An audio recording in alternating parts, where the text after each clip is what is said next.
जय हिंद साथी। आज हम बात करने वाले हैं class 10th subject history lesson 1, जिसका नाम है यूरोप में राष्ट्रवाद। तो साथी आइए शुरू करते हैं। हम लोग जानेंगे कि ये यूरोप में राष्ट्रवाद क्या है। चलिए सबसे पहले हम लोग जानने की कोशिश करेंगे कि इतिहास तथ्यों और प्रमाणों के आधार पर इतिहासकारों के द्वारा बीती हुई घटना के फिर से उत्पन्न करना ही क्या कहलाता है, तो इतिहास कहलाता है। तो देखिए, अगर इतिहास के कुछ प्रमाण होना चाहिए, कुछ तथ्य होना चाहिए, तब तो कोई बीती हुई घटना होना चाहिए। अगर फिर से उत्पन्न करेंगे तो वही क्या कहलाएगा, इतिहास कहलाएगा। आइए साथी आगे देखते हैं इतिहास के पिता किसे कहते हैं। तो साथी सबसे पहले हम लोग जानने की कोशिश करेंगे कि इतिहास के जनक किसे कहा जाता है। तो इतिहास के जनक जो कहा जाता है वो हेरोडोटस को कहा जाता है। इतिहास के जनक किसे कहा जाता है, याद रखिएगा, हेरोडोटस को कहा जाता है। चलिए आगे हम लोग चलते हैं कि आगे क्या कहता है। देखिएगा थोड़ा, जो यूनान के रहने वाले थे, तो हेरोडोटस कहाँ के रहने वाले थे, तो साथ ही याद रखिएगा यूनान के रहने वाले थे। यूनान देश के रहने वाले थे। इन्होंने पूरे विश्व के इतिहास के बारे में जानकारी प्रस्तुत किए थे। तो पूरी विश्व के इतिहास के बारे में इन्होंने बताया था, जिनको नाम था हेरोडोटस। ये कहाँ के रहने वाले थे, तो याद रखिएगा हेरोडोटस जो रहने वाले थे वो यूनान के रहने वाले थे। चलिए हम जो मेन रहेगा ना वो हम इस प्रकार से करेंगे, ठीक है। आइए साथी आगे चलते हैं। राजतरंगिणी पुस्तक कलहन, यहाँ पास कल्पन नहीं कलहन होगा, ठीक है, हाँ कर लीजिएगा। तो राजतरंगिणी पुस्तक कलहन के द्वारा लिखा गया जो जम्मू कश्मीर का इतिहास मिलता है। तो याद रखिएगा कि राजतरंगिणी जो पुस्तक है वो कलहन के द्वारा लिखा गया है।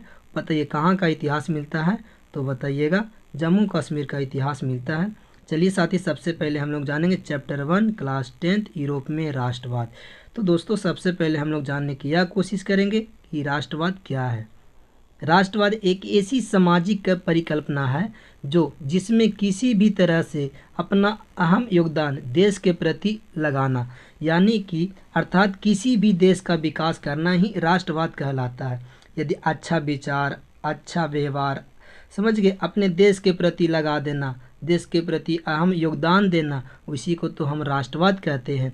अर्थात किसी भी देश का विकास करना ही राष्ट्रवाद कहलाता है। राष्ट्रवाद का विकास 19वीं शताब्दी के यूरोप में हुआ था, जो अपने देश के प्रति सोच और भावना का विकास करता है। तो आइए साथी आगे पढ़ते हैं। आगे कह रहा है उसे राष्ट्रवाद कहते हैं। जो अपने देश के प्रति सोच और भावना का विकास करेगा उसी को तो हम राष्ट्रवाद कहेंगे। और बताइए अपने देश के प्रति सोचेगा ही नहीं, सब दिन पर दिन भ्रष्टाचार करते जा रहा, तो उसको हम कभी राष्ट्रवाद बोलेंगे, उसको तो ससुर देशद्रोही बोलेंगे। और जिस व्यक्ति में ये भावना पनप जाती है उसे राष्ट्रवादी कहते हैं। तो साथ ही इस प्रकार से आप लोग का क्वेश्चन का आंसर देना पड़ेगा, ठीक है। देखिए ये राष्ट्रवाद क्या है पूछेगा तो आप लोग एक दो बार इसको पढ़ करके और कोशिश कीजिएगा, तो आप एकदम इससे बेहतर आप लिख दीजिएगा।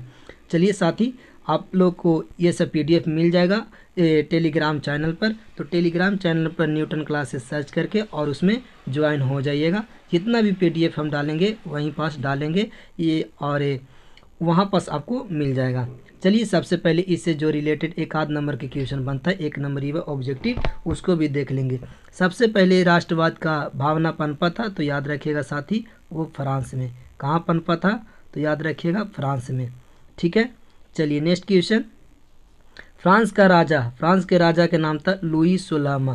फ्रांस के राजा क्या नाम था, लुई सोलामा। यह बुर्बो राजवंश के था। कौन सा राजवंश के था, तो याद रखिएगा बुर्बो राजवंश के था। फ्रांस की क्रांति वो 1789 ईस्वी में शुरू हुआ था। लुई सोलामा एक निरंकुशवादी राजा था। तो बताइए लुई सोलामा कैसा राजा था, तो निरंकुशवादी राजा था। निरंकुशवादी का अर्थ होता है कि किसी के ससुरा सुनवे न करे, अपने मनमाजी खली करे, जो मन में आए से करते रहे।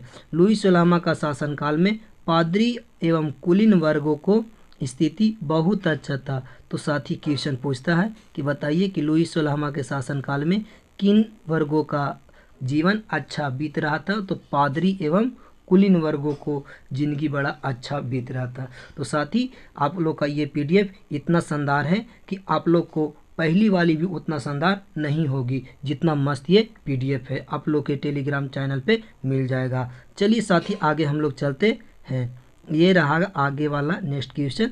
तो लुई सोलामा की पत्नी के नाम था मेरी एंटोइनेट। मेरी एंटोइनेट किनकी पत्नी के नाम था? तो याद रखिएगा साथी, लुई सोलामा की पत्नी का नाम था मेरी एंटोइनेट। ये ससुरी शीशे के महल में रहा करती थी। बड़ी खतरनाक लड़की थी, समझ गए? लड़की नहीं थी, वो लुई सोलामा की पत्नी थी, तो बहुत ही खतरनाक थी। इनको शीशे का महल चाहिए। लुई सोलामा ने समानता व्यवस्था को लागू किया था। तो साथी क्वेश्चन पूछेगा कि लुई सोलामा में कौन सा व्यवस्था लागू था? समानता व्यवस्था। लुई सोलामा अपने ही जनता पर बहुत ज़्यादा भ्रष्टाचार और अत्याचार करता था, जिसके कारण लोगों को अंदर भड़क गया, यानी आक्रोश भड़क गया, और दार्शनिक लोगों ने राजा के प्रति भड़काया। दार्शनिक लोग जो उन्हें कहते जो पढ़े लिखे वर्ग के लोग होते हैं, इन्होंने क्या किया? दार्शनिक लोगों ने क्या किया कि ये लोगों को राजा के प्रति भड़काया। अब राजा कोई अच्छा काम करेगा ही नहीं, तो उसको भड़काओ, है कि नहीं?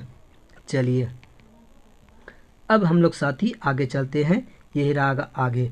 और बोला कि ये भूमि तुम्हारी है, ये भूमि तुम्हारी है, तुम यहाँ के नागरिक हो, आप सभी एक हो जाओ और एक झंडा ही होना चाहिए।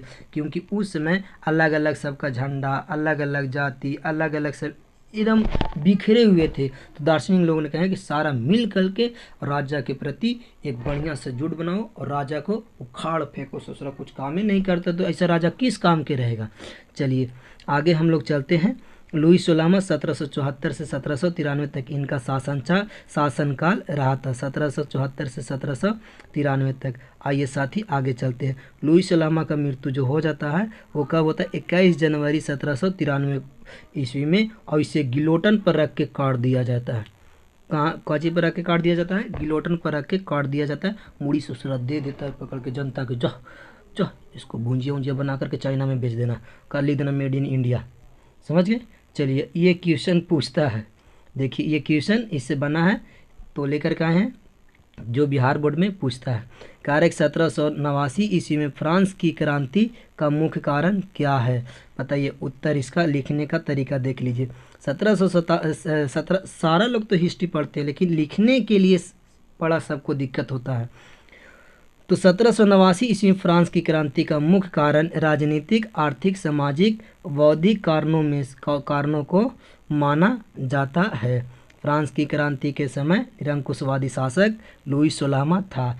इसके काल में भ्रष्टाचार का बोलबाला था। सभी प्रदेशों की आर्थिक स्थिति खराब थी, जबकि वही कुलीन वर्गों और कौन थे? वो कुलीन वर्ग थे और पादरी, ये दोनों की स्थिति अच्छा होगा। बात सही है। पादरी एवं कुलीन वर्गों की स्थिति अच्छी थी। इस क्रांति के मार्ग को वोल्टेयर, रूसो तथा मोंटेस्क्यू ने आगे बढ़ाया था। तो ये क्वेश्चन पूछता है साथी, याद रखिएगा ऑब्जेक्टिव में कि किसने बढ़ाया था 1789 क्रांति को आगे? तो वोल्टेयर और मोंटेस्क्यू ने आगे बढ़ाने का कार्य किए थे। चलिए साथी आगे चलते हैं कि क्वेश्चन नंबर, ये देखिए क्वेश्चन नंबर नहीं, ये क्वेश्चन बिहार बोर्ड के द्वारा पूछा जाता है कि इस प्रकार से 1789 ईस्वी में फ्रांस के बाद किए गए कुछ मुख्य काम क्या था। तो साथ ही सबसे पहले हम लोग लिखेंगे कि 1789 ईस्वी के फ्रांस की क्रांति के बाद निम्नलिखित कार्य किए गए थे। आइए साथ ही सबसे पहले देखेंगे कि पहला काम क्या था? नेशनल असेंबली की स्थापना की गई। दूसरा, नया संविधान बनाया गया। निरंकुशवादी शासन वाला संविधान जो रहेगा वो ससुर पगलाइए जाएगा जनता। नया संविधान बनाया जाए, सभी का समान अधिकार होना चाहिए, क्योंकि लुई सोलामा के शासनकाल में सब के समान अधिकार नहीं था। पादरी लोगों को और कुलीन वर्गों को पूरा बढ़िया अधिकार था और सब आम नागरिकों को कोई अधिकार बढ़िया नहीं था। इन लोगों को ज़बरदस्ती खटवाता था। समानता व्यवस्था को इन्होंने समाप्त कर दिया गया। आंतरिक आयात निर्यात कर को समाप्त कर दिया गया। जो आयात और निर्यात आवन और गमन सामान ले जाने में जो कर यानी टैक्स लगता था उसको क्या कर दिया? समाप्त कर दिया। नाप तौल को समान पद्धति को अपनाया गया। ससुरा नाप तौल में भी गड़बड़ करता था कुलीन वर्ग और पादरी लोग, ये सब समझ गए। किसी का नाप तौल ज़्यादा, किसी का नापतोल कम, तो कहा भैया कि सबका नापतोल क्या होना चाहिए, समान होना चाहिए। फ्रेंच को राष्ट्रभाषा का दर्जा दिया गया और अपना एक अलग राष्ट्रगान बनाया गया। तो साथी ये सब काम आप लोग ये इतना लिख दीजिएगा तो आपको नंबर पूरा मिल जाएगा, एक नंबर काटवे नहीं करेगा। चलिए नेक्स्ट क्वेश्चन, समांतवाद क्या है? वैसी शासन प्रणाली जिससे में सामंतों या जमींदारों को किसानों से ज़्यादा अधिकार दिया जाता है, जिसे समांतवाद कहते हैं।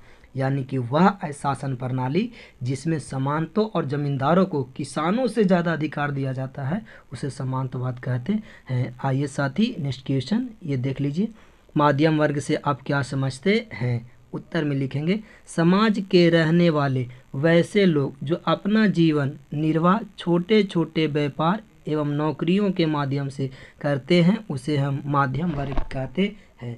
जैसे में आप लोग अभी पढ़ रहे हैं तो आप लोग मध्यम वर्ग के होते हैं। ज़्यादा उच्च व्यक्ति जो रहेगा, रईस व्यक्ति रहेगा, अमीर व्यक्ति रहेगा, उसको देश से उतना मतलब है नहीं, और जो एकदम ही गरीब है, समझ गए, उसको भी देश से मतलब नहीं है। देश से जो मतलब होता है ना, हम लोग पढ़ रहे हैं जो छोटी मोटी नौकरी करते हैं, आप लोग पढ़ रहे हैं तो नौकरी के लिए पढ़ रहे हैं कि नौकरी करेंगे आगे चल करके, समझ गए। तो ये सब मध्यम वर्ग के लोगों को ज़रूरत पड़ता है, उसे हम मध्यम वर्ग के लोगों को मध्यम वर्ग के लोग कहते हैं। आइए सबसे पहले हम लोग जानेंगे कि अब ये क्वेश्चन क्या कहता है। कह रहे क्वेश्चन, सर्वहारा वर्ग से आप क्या समझते हैं? तो साथ ही सबसे पहले उत्तर में लिखिएगा, समाज में रहने वाले वैसे लोग जिसमें गरीब, किसान, मजदूर शामिल होते हैं, उसे सर्वहारा वर्ग कहते हैं। जिसके पास पूंजी का अभाव होता था, जिसकी स्थिति दयनीय होती थी, उसी को हम कहते हैं सर्वहारा वर्ग के लोग। चलिए साथी आप लोग समझ गए होंगे, इतना भी आप लोग तेज हैं अच्छे खासे। चलिए आगे चलते हैं। साम्राज्यवाद क्या है? साम्राज्यवाद क्या है? जब कोई बड़ा देश किसी छोटे देश पर ज़बरदस्ती अपना अधिकार जमा लेता है, उसे साम्राज्यवाद कहते हैं।